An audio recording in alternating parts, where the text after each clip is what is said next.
اعوذ باللہ من الشیطان الرجیم بسم اللہ الرحمن الرحیم اللہم صلی علی سیدنا مولانا محمد وعلی آل سیدنا مولانا محمد مبارک وسلم وصلی علیہ مولا صلی وسلم دائما ابدا علی حبیبک خیر الخلق کلہم یا رب بالمصطفیٰ بلغ مقاصدنا واغفر لنا ما مضی یا واسع الکرم۔ بعد حمد و صلوات کے معزز ناظرین و سامعین اکرام، السلام علیکم ورحمۃ اللہ تعالی وبرکاتہ۔ آج کی محفل ایک عاشق صادق کے نام، آج کی یہ محفل جس میں خوشبوؤں کا سفر اپنے گھر سے شروع ہوتا ہے اور مدنی آقا کے قدموں پر ختم نہیں ہوتا، بلکہ اس سفر کا آغاز وہاں سے بار دیگر ہوتا ہے، اور یہ پھر سمرقند و بخارا اور پوری کائنات میں جہاں جہاں عشاقان رسول ہیں ان کے قلوب پر منور ہوتا ہے اور خوشبوؤں کی بارش ہوتی ہے۔ اور اس خوشبو کو حاصل کرنے والی وہ شخصیت جسے عبد الرحمن جامی کے نام سے ہم پہچانتے ہیں، اور جب نسیمہ جانب بتھا گزر کن کی بات وہ کرتے ہیں تو ان کی کیفیت کچھ اور نظر آتی ہے، اور جب اپنے وجود کے ختم ہونے کی بات کرتے ہیں، پارا پارا ہونے کی بات کرتے ہیں، اور تنم کے لفظ سے اپنے آپ کو موسوم کر کے اپنے وجود کو بارگاہ رسالت میں اس طرح سے پیش کرتے ہیں کہ جو پیش کرنے کا حق ہے، تو پھر آواز یہ آتی ہے کہ اس کی قبولیت ہماری بارگاہ میں ہے۔ اسی لیے کہا جاتا ہے کہ مولانا جامی رحمۃ اللہ تعالیٰ علیہ وہ عاشق صادق ہیں کہ جو علوم عقلیہ اور نقلیہ دونوں پر کامل دسترس رکھتے ہیں۔ اور کیوں نہ رکھیں کہ جب نگاہ مصطفیٰ کی وجہ سے جامی کو ایک عشق کا جام دے دیا گیا، تو پیدا تو وہ جام میں ہوئے ہیں، لیکن عشق و مستی میں جب ان کی کیفیت کو دیکھتے ہیں تو نگاہ عشق و مستی میں وہی اول وہی آخر نظر آتے ہیں۔ اور اس کیفیت کو آج علماء کرام بیان کریں گے، معروف ثناخواں بیان کریں گے۔ قبل اس کے کہ میں سرنامہ کلام کے بعد تعارف کی طرف جاؤں، صرف ایک بات عرض کرتا چلوں گا کہ آج کی جو یہ محفل ہے، اس محفل کا بنیادی مقصد یہ ہے کہ مرے ہوئے دل زندہ ہو جائیں اور مدینے کی وہ خوشبوئیں ہمیں حاصل ہو جائیں کہ جس کے لیے حسن رضا نے کیا خوبصورت کہا تھا کہ جو سر پہ رکھنے کو مل جائے نال پاک حضور، تو پھر کہیں گے کہ ہاں تاجدار ہم بھی ہیں۔ اور اس تاجداری کو حاصل کرنے کے لیے العلماء ورثۃ الانبیاء کے وہ لوگ یہاں موجود ہیں کہ جن کو انبیاء کا وارث کہا گیا ہے۔ میرے مراد مفتی محمد احسن نوید نیازی صاحب سے ہے۔ قبلہ السلام علیکم ورحمۃ اللہ تعالیٰ وبرکاتہ۔ وعلیکم السلام ورحمۃ اللہ وبرکاتہ۔ اور ہمارے دوسرے مہمان آج کی محفل کے علامہ اکرام حسین قادری صاحب، قبلہ آپ کے لیے خدمت میں بھی السلام علیکم ورحمۃ اللہ تعالیٰ وبرکاتہ،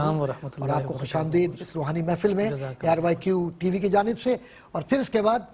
معروف ثناخواں، محبتوں میں ڈوبی ہوئی شخصیت جو ہمیشہ حضور کے عشق میں، حضور کی بارگاہ میں کبھی جامی کا کلام پڑھتے ہیں، کبھی رومی کو پڑھتے ہیں، کبھی اقبال کو پیش کرتے ہیں، کبھی فاضل بریلوی اعلیٰ حضرت کو پیش کرتے ہیں۔ مراد ہے محمود حسن اشرفی صاحب، آپ کو بھی خوش آمدید، السلام علیکم ورحمۃ اللہ تعالیٰ وبرکاتہ۔ بوسیری رحمۃ اللہ علیہ کا ذکر کرتے تھے۔ باب بوسیری رحمۃ اللہ علیہ کا تو کلام اطلاع میں نے جو عرض کیا، اور بغیر اس کے تو میں عام طور پر سمجھتا ہوں کہ کوئی محفل ہوتی ہی نہیں۔ تو آئیے اس پاکیزہ ہستی کے نام سے اس محفل کا آغاز کریں کہ جس کے لیے کائنات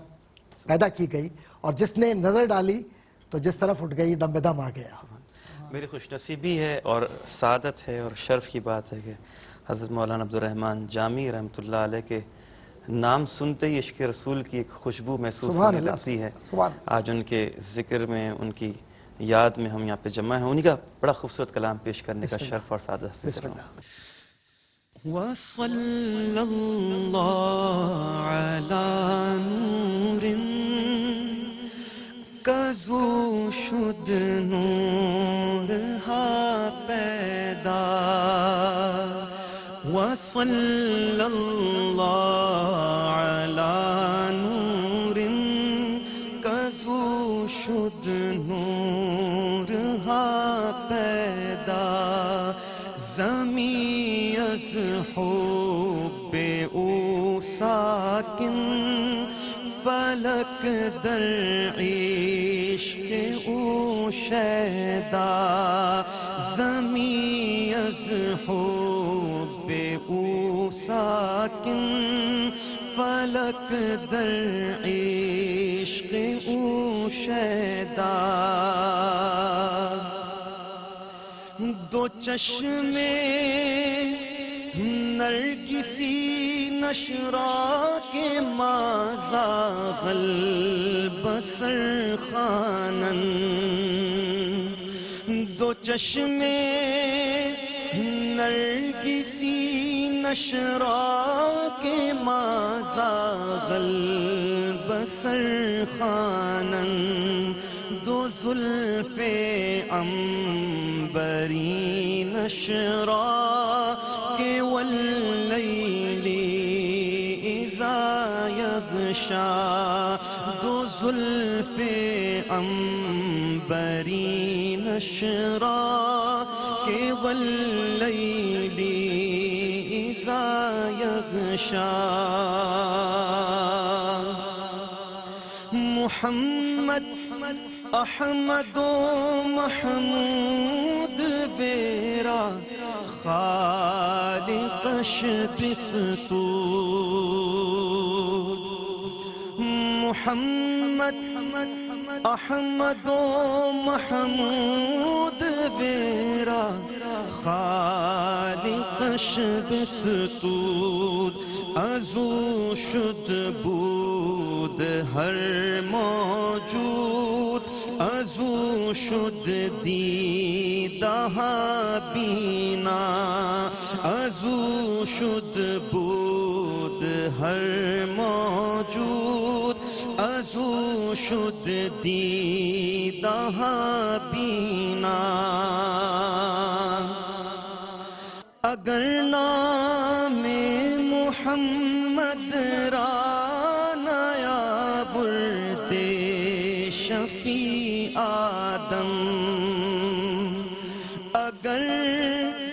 نام محمد را نیا برد شفیع آدم، نادم یافت توبہ، نہ نوح از غرق نجینا، نادم یافت توبہ، نہ نوح از غرق نجینا، نہ ایوب از بلا راحت، نہ یوسف حشمت و شوکت، نہ ایوب از بلا راحت،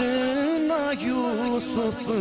حشمت و شوکت، نہ عیسیٰ مسیح آدم، نہ موسیٰ آید بیضا،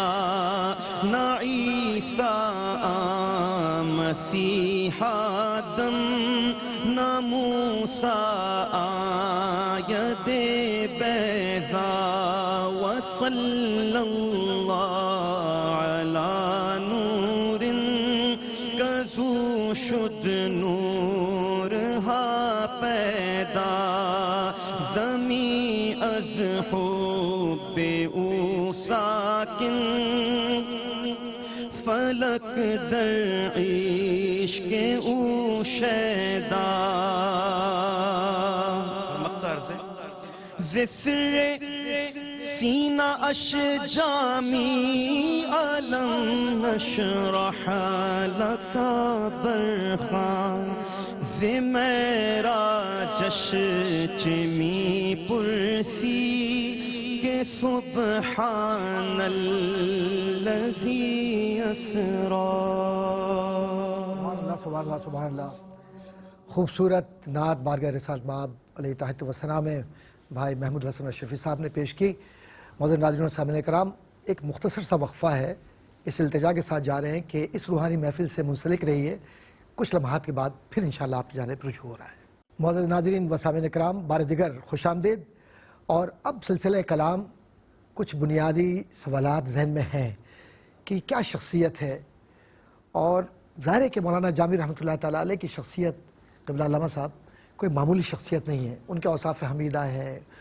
ان کے وہ بنیادی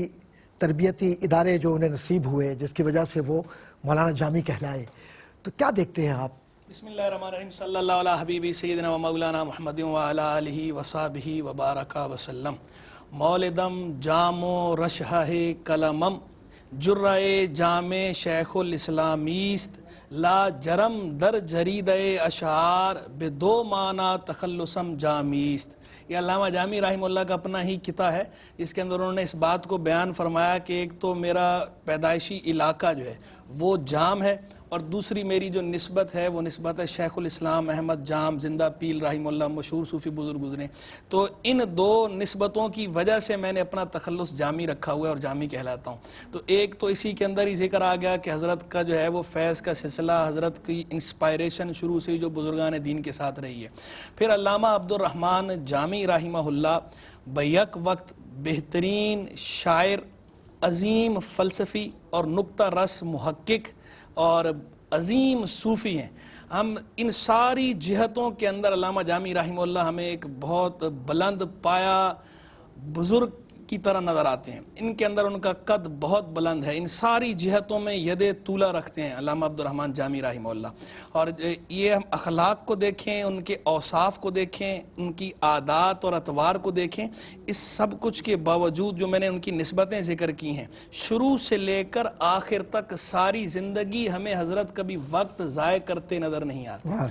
وقت کی پابندی، اس کی تنظیم، یہ ایک بنیادی وصف تھا، بنیادی خصلت تھی جس کو آپ بھرپور ملحوظ رکھتے تھے، اس کی بھرپور رعایت کرتے تھے۔ حضرت کا وصال ہوا 898 سنہ ہجریہ میں، ولادت ہوئی 817 سنہ ہجریہ میں، تقریباً 80 یا 81 برس کی عمر پائی ہے۔ 61 برس کی عمر میں جب آپ دمشق گئے ہیں تو 61 برس کی عمر میں بھی اچھی خاصی عمر ہوتی ہے، اس عمر میں بھی حضرت ہمیں وہاں نظر آتے ہیں حافظ بن حجر عسقلانی رحمہ اللہ کے شاگرد رشید محدث علامہ حافظ خیزری رحمہ اللہ کے پاس جا کر حدیث کا سماع کرتے ہوئے حدیث کی سند لیتے نظر آتے ہیں۔ یعنی ان کا علم کا جو تعلق ہے، 61 برس کی عمر ہو گئی ہے لیکن اس کے باوجود جو ہے علم کی طلب سے پیچھے نہیں ہٹتے۔ علم کی جو طلب کا معاملہ ہے وہ شروع سے لے کر آخر تک ہمیں اسی طرح جوبن پر نظر آتا ہے۔ پھر اس کے ساتھ وقت کی تنظیم ہے، تنظیم کے ساتھ پھر جو ان کا جنرل پبلک کے ساتھ جو ان کا رویہ ہے، ہم اگر ان کے حالات پڑھیں تو مستند ترین حالات ان کے جو لکھے ہیں خود ان کے اپنے شاگرد رشید علامہ عبدالغفور لاری رحمہ اللہ،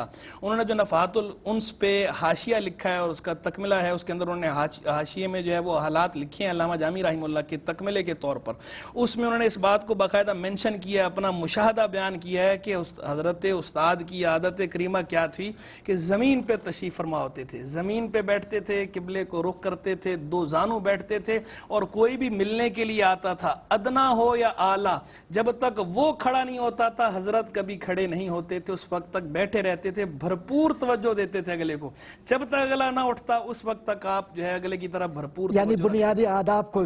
یہ سکھایا کہ بیٹھنا کیسے ہے، بات کیسے کرنی ہے، اور علم کو صرف حاصل نہیں کرنا، برتنا بھی کیسے ہے، برت کے جو ہے وہ حضرت نے بالکل دکھایا ہے۔ اور تعلق جو حضرت کا ہے وہ ہر طرح کے لوگوں کے ساتھ رہا ہے، ایلیٹ کے کلاس کے ساتھ بھی رہا۔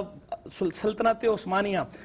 عثمانیہ کے عظیم بادشاہ سلطان محمد فاتح جنہوں نے قسطنطینیہ فتح کیا ہے، حضرت کا ان کے ساتھ تعلق رہا۔ ان کے بعد سلطان باجدید خان، ان کے ساتھ تعلق رہا۔ باقاعدہ خط کتابت کا سلسلہ بھی تھا، وہ حضرات خط بھیجتے تھے، نذرانے پیش کرتے تھے۔ تو یعنی حضرت کا تعلق ایلیٹ کلاس کے ساتھ، سلطانوں کے ساتھ ہونے کے باوجود عوام کے ساتھ بھی اسی طرح وہ خندہ پیشانی سے ملتے تھے۔ بندہ پروری، غم گساری، غم خاری، یہ اعلیٰ صفات جو ہر ایک اچھے انسان میں ہونی چاہیے، یہ ساری صفات ان کے اندر تھیں۔ اچھا انسان ہونا یہ خود ایک بڑی خوبی ہے۔ تو حضرت جو ہے وہ عظیم عالم، عظیم عارف، عظیم محقق، عظیم صوفی، عظیم فلسفی ہونے کے ساتھ ساتھ ایک عظیم انسان بھی تھے۔ تو عظمت کا معیار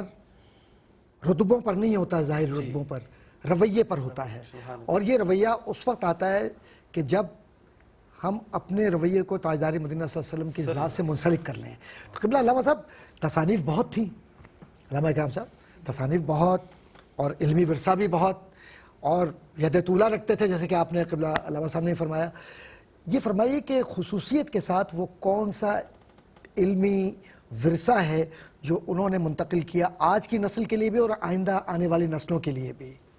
بسم اللہ الرحمن الرحیم۔ بہت شکریہ ڈاکٹر صاحب، اور ہم سب کی یہ خوش نصیبی ہے کہ ایک عظیم عاشق رسول کے ذکر کے لیے ہم یہاں جمع ہیں۔ دیکھیے مولانا عبدالرحمن جامی رحمۃ اللہ تعالی علیہ کی اگر ہم شخصیت کو دیکھتے ہیں، تاریخ میں بہت ساری شخصیات ایسی نظر آئیں کہ جو ہمیں یک جہت، دو جہت یا سے جہات نظر آتی ہیں، لیکن مولانا عبدالرحمن جامی وہ ہیں کہ جن کو آپ کہہ سکتے ہیں کہ یہ ملٹائی ڈائمینشنل شخصیت ہے. کوئی شک نہیں، کوئی شک ہر میدان کی جانب یہ گئے، اگر تحقیق کی جانب گئے تو عظیم محقق کہلائے، اگر یہ تدریس کی جانب گئے تو یہ عظیم مدرس کہلائے، تصنیف کی جانب گئے تو عظیم مصنف کہلائے. اور پھر ساتھ ساتھ تصنیف میں بھی ہم دیکھتے ہیں کہ مختلف جو ہے نا میدان ہوا کرتے ہیں. اگر کوئی نظم میں گیا تو صرف وہ نظم میں ہی رہا، اگر وہ نثر لکھتا ہے تو وہ پھر اس کمال کی نہیں ہوتی جو نظم ہوتی. لیکن مولانا عبدالرحمن جامی رحمۃ اللہ تعالی علیہ وہ ہیں کہ آپ نے نظم اور نثر دونوں میدانوں میں اپنا ملکہ منوایا، اپنا جو ہے وہ شہرہ انہوں نے قائم کیا، اور اس کی مثال ان کی تصانیف جو آج بھی رائج ہیں. نہ صرف یہ کہ انہوں نے تصانیف فرمائیں، لیکن ساتھ ساتھ انہیں وہ مقبولیت عامہ حاصل ہوئی کہ آپ دیکھیے کہ یہ 9ویں صدی ہجری کے بزرگ ہیں، لیکن آج بھی وہ تصانیف موجود ہیں اور لوگ ان سے اکتساب فیض کر رہے ہیں. اور ایسا اکتساب فیض کہ مبتدی طالب علم سے لے کر ایک عالم کہلانے والا فرد تمام ان مبارک تصانیف سے فیض حاصل کر رہا ہے. اگر میں ابتدائی طور پر علم النحو کے اعتبار سے ہی بات کروں تو ہمارے ہاں جو میعت و عامل کہلاتے ہیں، اس کی شرح میعت عامل لکھ کر بالکل مبتدی جو طلبہ ہیں پہلے دوسرے سال کے، ان کو ہی انہوں نے یہ جام عطا کیا کہ جامی کی شرح میعت عامل وہ آج بھی پڑھ رہے ہیں. پھر اس کے ساتھ ساتھ دیکھیے کہ فوراً ہی اس کے مان بعد ہمیں کافیہ کی بڑی کتاب ایک نحو کی نظر آتی ہے، جس کی آپ نے شرح لکھی، جو عام طور پہ ہمارے ہاں مشہور ہے شرح ملا جامی. اصلاً اس کا جو نام تھا وہ فوائد ضیائیہ، اور ضیاء الدین چونکہ ان کے صاحبزادے کا نام تھا، ان کی خواہش پر انہوں نے کافیہ کی شرح لکھی جو شرح ملا جامی کہلائی. اور آج شاید ہی کوئی مدرسہ ایسا ہو کہ جہاں نحو پڑھائی جاتی ہو اور شرح ملا جامی نہ پڑھائی جاتی ہو. یہ دیکھیے کہ یہ اس ایسے میدان کی جانب آپ نکلے ہیں کہ جو خالصتاً تدریس کا میدان ہے، لیکن اس میں جو آپ نے قلم اٹھایا تو وہ اتنا مضبوط اور پختہ ہے کہ آج بھی وہ کتابیں ہمارے نصاب میں رائج نظر آتی ہیں. پھر اس کے ساتھ ساتھ دیکھیے کہ جب آپ تاریخ کی جانب گئے اور شخصیات کے ساتھ اپنے تعلق کی جانب گئے، جیسا مفتی صاحب نے بھی اس کتاب کی جانب اشارہ کیا، نفحات الانس جس کا نام ذکر کیا جاتا ہے، 650 ان اولیاء کا تذکرہ آپ نے فرمایا کہ جو آپ کی شخصیت سے پہلے گزر چکے، اور ان کا پورا بائیو ڈیٹا آپ نے ذکر فرمایا. اور پھر اس کا استناد جو ہے، اس کی اوتھینٹسٹی اتنی ہی کافی ہے کہ وہ ترتیب دینے والے مولانا عبدالرحمن جامی رحمۃ اللہ تعالی علیہ. پھر اسی کتاب میں آپ کا ایک خاصہ اور بھی ہے کہ آپ نے اس کی ابتدا ہی میں 9 فصلیں ایسی ترتیب دی ہیں کہ جو بطور خاص صوفیہ کے احوال اور ساتھ ساتھ جو اسلامی تصوف ہے اس کو بطور نصاب آپ نے نفحات الانس میں ذکر فرمایا. ایک اصطلاح جو ہمارے ہاں مثنوی کی استعمال ہوتی ہے، اگر ہم نظم کی بات کر رہے ہوتے ہیں تو مثنوی، اور وہ مثنوی جو ہے مولانا روم کی زیادہ معروف ہمیں نظر آتی ہے، لیکن یہ ہے کہ ان کی ایک جو مثنوی کا ایک ترتیب ہے جسے جو ہے وہ کہا جاتا ہے کہ انہوں نے 7 مثنویاں لکھی جو معروف ہیں، اورنگ ہفت سے کے نام سے معروف ہیں. اور یہ مثنویاں جو ہے آج بھی اپنے نظم کے اعتبار سے اور اپنی ترتیب اور اشعار کی خوبصورتی کے اعتبار سے ہمیں معروف اور مشہور نظر آتی ہیں. اور پھر اس کے ساتھ ساتھ بہارستان کا تعارف تو دینے کی حاجت اور ضرورت بھی نہیں، لیکن آپ یہ دیکھیے کہ ان تمام تصانیف میں ایک چیز ہمیں بطور خاص نظر آتی ہے کہ آپ نے اگر فارسی زبان میں قلم اٹھایا تو فارسی زبان کا حق ادا کر دیا، اور اگر آپ عربی کی جانب گئے تو پھر آپ نے ایسی شاندار اور ایسی فصیح عربی کو ترتیب دیا کہ پھر وہاں بھی آپ بے مثل اور بے مثال نظر آتے ہیں. اور اس کی بہترین مثال ہمارے سامنے شرح ملا جامی ہے کہ آج بھی بڑے بڑے اساتذہ جب شرح ملا جامی پڑھاتے ہیں اور اس میں حاصل محصول کی بحث آ جائے تو گویا کہ اس ایک صفحے کو پڑھانے میں کئی دن صرف ہوتے ہیں. اور جب پڑھانے میں اتنے دن صرف ہوتے ہیں، دوسری جانب دیکھیے کہ مولانا عبدالرحمن جامی کے علم کی جو گرفت تھی وہ کتنی مضبوط اور پختہ تھی کہ آپ نے محض اپنے بیٹے کی فرمائش پر کافیہ کی شرح لکھ کر اکتساب فیض کے لیے دنیا والوں کے لیے عطا کر دیا. ماشاءاللہ یہ اس زمانے کے لوگوں کی خاصیت ہے، جیسے قدوری کمار، لیکن جب لکھا تو اپنے بیٹے کے لیے لکھی، اور وہ آج فقہ کی وہ بنیادی کتاب ہے. اور جاننے والے جانتے ہیں کہ یہ اولاد تو ظاہر میں ہوتی ہے، باطنی طور پہ تو وہ روحانی اولاد ہے جو نسلوں میں چل رہی ہوتی ہے. قبلہ علامہ نیازی صاحب، میں آپ سے گزارش کروں گا، یہ فرمائے نعتیں سبحان اللہ جب ہم پڑھتے ہیں تو ایسا لگتا ہے کہ مدینے کی حاضری ہو گئی. کیا رنگ ہے جامی کا نعت میں؟ سبحان اللہ. علامہ عبدالرحمن جامی رحمہ اللہ کے جتنے فضائل اور کمالات بیان کیے گئے تو میرے خیال میں یہ فضائل اور کمالات جو ہے اس سے زیادہ تر اہل علم آگاہ ہیں. عوام کے لیے بھی ایک سلسلہ جو ہم نے رکھا تھا کہ عوام بھی ان فضائل اور کمالات سے ان کی آگاہ ہو جائے. عوام سے عموماً یہ گوشہ ان کا پوشیدہ ہے، لیکن عوام انہیں جس حیثیت سے جانتی ہے وہ حیثیت ہے ایک عظیم عاشق رسول کی، ایک عظیم نعت گو کی. تو عوام انہیں نعت کی حیثیت سے ہی جانتی ہے. عوام کے اندر ان کا نام اس وقت سے آج تک نعتوں کی حیثیت سے مشہور آیا. تو علامہ جامی کی نعت کے تو کیا کہنے. اب یہ دیکھیں کہ علامہ جامی کی نعتوں کو تو ایسی مقبولیت نصیب ہوئی، ایسی مقبولیت نصیب ہوئی کہ بعد میں آنے والے ان کی زمینوں میں کلام کہتے رہے ہیں. ان کے بعد آنے والے ہر شاعر نے اور بالخصوص نعت گو شعراء نے ان کی تقلید کرنے کو اپنے لیے باعث فخر سمجھا ہے اور ان کو باقاعدہ خراج تحسین پیش کیا ہے، باقاعدہ ٹریبیوٹ پیش کیا ہے. ایون کہ شاعر مشرق اقبال نے بھی ان کو باقاعدہ ٹریبیوٹ پیش کیا ہے. اور اقبال کہتا ہے کشتہ انداز ملا جامیم، نظم و نثر او علاج خامیم، شعر لبریز معانی گفتاست، در ثنائے خواجہ گوہر سفتاست. کہتے ہیں میں جو ہے وہ مولانا جامی رحمہ اللہ کے انداز کا کشتہ ہوں، ان کے انداز کا شہید ہوں، فدا ہوں ان کے انداز پہ. اور ان کی جو نظم و نثر ہے یہ دونوں ہی میری خامی کا علاج ہے. یہاں خامی بھی عام ہے، یعنی خامی نفسانی خامی کا علاج بھی ہے، روحانی خامی کا علاج بھی ہے، اور فنی خامی کا علاج بھی ہے. تو اقبال یعنی اپنے ایک مرشد مانوی ان کے مولانا روم ہے جن کا جا بجا ذکر کرتے ہیں، تو ان کے ساتھ ایک دوسرے روحانی استاد کی طرف بھی اشارہ کر رہے ہیں، بتا رہے ہیں کہ یہ بھی میرے روحانی استاد ہیں، ان سے بھی میں نے فیض اسی طرح حاصل کیا جس طرح مولانا روم رحمہ اللہ کے آگے میں نے سر نیاز جھکایا ہے. تو انداز کشتہ ملا جامیم، نظم و نثر او علاج خامیم. اور اس میں جو فرماتے ہیں شعر لبریز معانی گفتاست، جو شعر کہتے ہیں معانی سے لبریز ہوتا ہے، ایک نہیں کئی معانی اور مفاہیم کی پرتیں اس کے اندر ہوتی ہیں. در ثنائے خواجہ گوہر سفتاست، حضور کی تعریف میں وہ شعر نہیں کہتے، وہ موتی پرو دیتے ہیں. اور اس میں کوئی شک نہیں کہ یہ جو موتی پروتے ہیں تو یہ تو یقیناً ہے ان کا وصال ہو گیا. مزار بھی مختصراً یہ فرمائیے کہ کیا ہے یہ معاملہ، کہاں پر ہے، مزار کہاں ہے، کچھ پتہ چلے ہمیں. دیکھیے جیسا کہ ذکر ہوا کہ ان کی شخصیت اور ان کا وجود مسعود جو ہے دنیا پر سن 9 ہجری کا رہا، اور آپ کا جو وصال پر ملال ہے وہ 898 ہجری ہے. دن تھا 18 محرم الحرام کا اور جمعۃ المبارک، اور ذکر کیا گیا کہ ادھر جمعۃ المبارک کی اذان ہو رہی تھی اور ادھر انہوں نے داعی اجل کو لبیک کہا. اب آپ کا جو مزار پر انوار ہے وہ ہرات میں ہے، یعنی جو اس وقت افغانستان میں ہمیں صوبہ نظر آتا ہے اور اس میں ہرات کا مقام ہے. آپ کا مرقد پر انوار اس مقام پر موجود ہے. اور عمر مبارک کے حوالے سے جب ہم دیکھتے ہیں تو اگر عیسوی اعتبار سے دیکھتے ہیں تو وہ تقریباً کوئی 78 کے قریب بنتی ہے، اور اگر ہجری کے اعتبار سے دیکھتے ہیں تو وہ 80 اور 81 کے درمیان ہے. چونکہ یہ جو بزرگ ہوا کرتے ہیں یہ حروف ابجد اور علم العادات کے اعتبار سے ان کے تاریخ وصال و وفات اور تاریخ پیدائش کو نکالا جاتا ہے. تو یہ لفظ ہے کاس، اور کاس چونکہ جام کے لیے استعمال ہوتا ہے تو ان دونوں کے جو ابجد کے حروف ہیں وہ 81 بنتے ہیں. تو اس لیے کہا گیا کہ آپ کی جو زندگی ہے اس زندگی کے جو ماہ و سال ہیں وہ آپ کے تخلص کے ساتھ ہی گویا کہ جڑے ہوئے ہیں، کہ آپ نے ساری زندگی جام بزرگوں سے پیا بھی اور پھر لوگوں کو پلایا بھی، اور پھر اسی کے ساتھ ہی آپ کے تاریخ وصال کا جو عدد ہے وہ ساتھ آ کر جڑ گیا. قبلہ میں چاہوں گا کہ ایک جملے میں، ویسے تو بہت مشکل کام ہے لیکن میں یہ چاہوں گا کہ بات قبل اس کے کہ ہم پیغام کی طرف جائیں، ہم بریک لیتے ہیں اور اس کے بعد پھر بقیہ باتیں ہوتی ہیں بعد میں. لیکن مجھے معلوم ہے کہ اس روحانی باتوں سے دل کبھی نہیں بھر سکتا کیونکہ عشاق کی یہ محفل ہے. ساتھ رہیے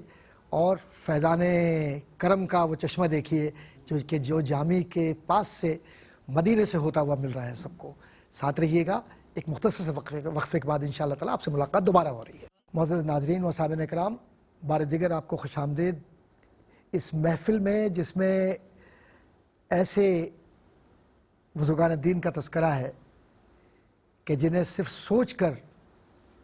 وجود منور ہوتا بھی ہے اور پھر وجود منور کر بھی دیتا ہے، کیونکہ نور والوں کا ذکر ہے. اور یہ نور والے وہی ہیں کہ جن کے لیے قرآن کریم فرماتا ہے الا ان اولیاء اللہ لا خوف علیہم ولا هم یحزنون. یہ ظاہری کیفیات سے مبرہ ہیں. ان کی دوستی تو رب کے ساتھ اور رب کی بارگاہ سے حضور کی بارگاہ تک اس طرح سے ہے کہ ان کا جینا مرنا اور ان کے متعلقین کا بھی جینا مرنا اس بیت کے ساتھ وابستگی ہوتی ہے جس بیت کو کوئی توڑ نہیں سکتا، نہ کوئی وسوسہ ڈال سکتا ہے اور نہ کوئی شخص اس بیت کو کمتر ثابت کر سکتا ہے. کیوں کہ یہ حضور کریم صلی اللہ علیہ وسلم کے اذن سے نصیب ہوتی ہے، اور جو اذن مصطفیٰ سے نصیب ہو جائے قبلہ بس وہ دائمی ہے اور یہ نعمت کبریٰ ہے. میں قبلہ مفتی محمد احسن نوید نیازی صاحب سے گزارش کروں گا کہ آج کی ساری گفتگو کو اگر آپ پیغام کی صورت میں ہمیں اپنے بہن بھائیوں کی طرف لے جائیں تو کیا ہوگا وہ پیغام؟ میں پیغام وہی دوں گا جو پیغام ایک عظیم عالم، عظیم عارف، عظیم محقق، عظیم صوفی، عظیم شاعر اور عظیم عاشق علامہ عبدالرحمن جامی رحمہ اللہ نے خود دیا. واہ. علامہ جامی رحمہ اللہ کا شعر ہے، ایک جو ہے وہ نعت شریف کا شعر ہے، وہ کہتے ہیں نسخہ کونین را دیبا چاوست جملہ عالم بندگانو خواجہ اوست. وہ کہتے ہیں کائنات کے نسخے کے لیے دیباچہ تو سرکار علیہ السلام کی ذات ہے اور سارا عالم ان کا خدمت گزار ہے، خواجہ بادشاہ اللہ کی عطا سے وہی ہیں. تو اس سے یہ پتہ چلا کہ ایک تو عشق رسول صلی اللہ علیہ وسلم، دوسرے جب وہ سب کچھ وہ ہیں تو ہمیں ان کی سیرت کو مشعل راہ بنانا چاہیے. جب جملہ عالم ان کے بندگان ہیں تو جملہ عالم کو ان کے طریقے پہ چلنا چاہیے، ان کی سیرت کو مشعل راہ بنانا چاہیے. اس کے اندر عشق کا پہلو بھی ہے، اس کے اندر علم کا پہلو بھی ہے، اس میں عرفان کا پہلو بھی ہے اور اس کے اندر عقل کا پہلو بھی ہے، اس کے اندر سائنس کا پہلو بھی ہے. یعنی سارے پہلو ہیں، سارے پہلو ہمہ جہت ہے. اور علامہ جامی کا یہی شعر جو میں نے ابھی پڑھا ہے، جو اقبال کا میں نے پچھلے جواب میں بھی شعر جو ہے وہ ذکر کیا تھا، وہ اسی شعر کو انہوں نے کوٹ کرتے ہوئے کہا تھا کہ کشتہ انداز ملا جامیم نظم و نثر ہو علاج خامیم. یہ شعر کوٹ کیا تھا اور اس پہ انہوں نے یہ بات کی تھی کہ یعنی اقبال نے بھی اس کو بطور پیغام ان کے کلام سے مغز کی صورت میں اسی کو پیش کیا. سبحان اللہ. علامہ اکرام صاحب آپ کیا فرمائیں گے؟ کوئی پیغام ایسا ہے جو ہمارے بہن بھائیوں کے لیے آسان الفاظ میں تاکہ سمجھیں اور پھر عمل بھی کریں؟ بے شک. جی ڈاکٹر صاحب دیکھیے، اگر بطور پیغام ہم آپ کی شخصیت کو اپنے سامنے رکھتے ہیں اور جس انداز میں انہوں نے اپنی ستھری اور نکھری ہوئی زندگی گزاری ہے، وہ زندگی ہی ہمارے لیے مشعل راہ ہے. اور آپ کے جو کلام جو ہے جو قبول عامہ حاصل کیے ہوئے ہیں، لوگوں کی زبانوں پر موجود ہیں، یہ گویا کہ ایک طرح سے اللہ رب العزت کے پیارے حبیب صلی اللہ علیہ وسلم کے مبارک فرمان کا ہی ایک خوبصورت جلوہ ہے، جس میں فرمایا ثم یوضع لہ القبول فی الارض، کہ زمین پر بسنے والوں کے دلوں میں جو ہے ان کی محبتوں کو جو ہے جگہ دے دی جاتی ہے. اور یہ ان کلاموں کا لوگوں کی زبانوں پر آ جانا بعد میں ہے، پہلے بارگاہ خداوندی اور بارگاہ مصطفیٰ کریم صلی اللہ علیہ وسلم میں ان ہستیوں کی قبولیت کا تذکرہ ہے. اس لیے مولانا عبدالرحمن جامی رحمۃ اللہ تعالی علیہ اگر آج بھی ہماری زبانوں پر اور ہمارے دلوں میں زندہ اور جاوید ہیں تو اس کا سبب یہ ہے کہ انہوں نے اپنے آپ کو اس بارگاہ میں فنا کیا ہے کہ جس کی فنائیت انسان کو بقا عطا کرتی ہے. اس فنائیت کو حاصل کرنے کی کوشش کریں اور اس بارگاہ کے قدموں سے لگنے والی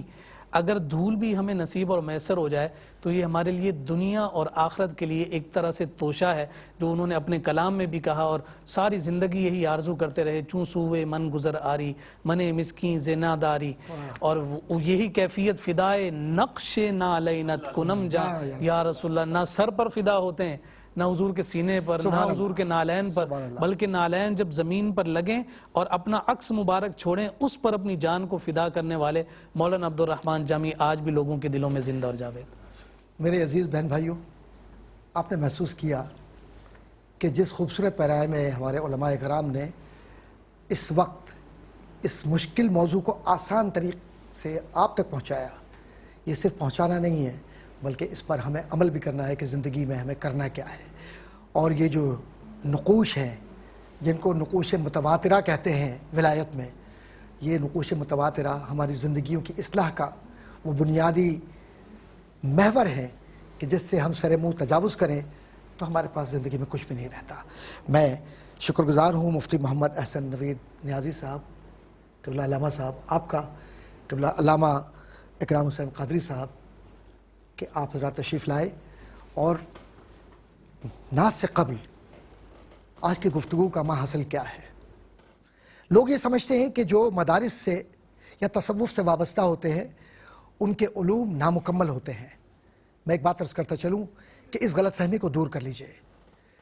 حضرت مولانا جامی رحمۃ اللہ تعالی علیہ صحیح اسناد کے ساتھ یہ بات ثابت ہے کہ وہ علوم الہیات کے بھی ماہر تھے، فلسفے کے بھی ماہر تھے، نیچرل لا کے بھی ماہر تھے اور انٹرپریٹر کی حیثیت سے انہوں نے بحیثیت ایک ایسا فرد جو یہ جانتا تھا کہ قانون فطرت کیا ہے اور قانون اقوام کیا ہے، اور ساتھ ہی ساتھ عمرانیات کے بنیادی مبادیات کو بھی وہ خوب تر جانتے تھے، اور ساتھ ہی ساتھ قرآن کریم کے تشریحات سے بھی واقف تھے۔ تصوف میں اگر محی الدین ابن عربی کا تذکرہ نہ ہو تو بات نامکمل ہے۔ محی الدین ابن عربی کو انہوں نے اپنی زندگی کا محور بنایا، اکتساب فیض کیا، اور ساتھ ہی ساتھ رومی کو بھی اپنی زندگی کا حصہ بنایا۔ لیکن ایک بات عرض کرتا چلوں، جامی کا اپنا ایک رنگ تھا، اس رنگ میں انہوں نے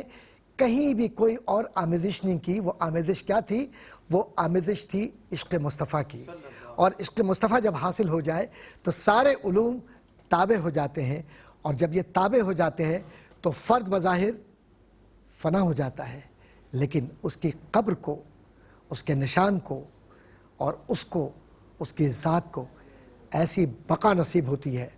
کہ رب اسے اپنے دوست کے نام سے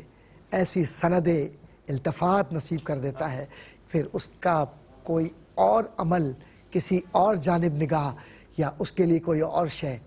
سب بے معنی ہے۔ صرف ایک ہی بات یاد رہتی ہے کہ تم پر ہم نے محبت کا آج